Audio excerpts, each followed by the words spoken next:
Professor Pete, when you hear that this is a free speech issue, that you hear Professor Peterson in this case essentially saying that he doesn't want to be legislated to adopt new language, what's your response to that?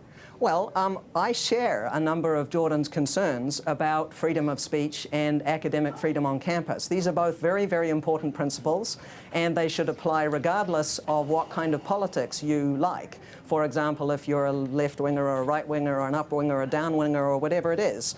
But you know, the reason why we have laws that protect academic freedom and freedom of speech is primarily to prevent government interference in individuals' lives, in their business.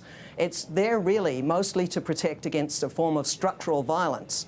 And these free speech laws were actually never intended to be used as all-purpose accountability shields, you know, so that you don't have to be held accountable for your actions. I'm perfectly willing to be held accountable for my actions, and the university has already indicated the seriousness with which they view my actions. And I also do not believe that free speech laws were there to protect to regulate violence. Free speech laws are there because we use free speech to identify problems in our society, generate solutions to the problems, and then reach a consensus. So freedom of speech is actually is protection for the mechanism by which our individuals and society properly orient themselves across time.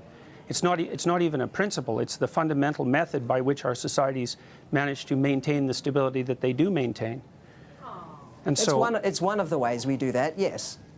Well, I would say that it's the fundamental way. So, and I mean, I think we could have a reasonable discussion about that, but because freedom of speech is so tightly tangled up with the means by which we solve problems, I mean, I think, you know, and then I talk, but I get corrected when I speak publicly.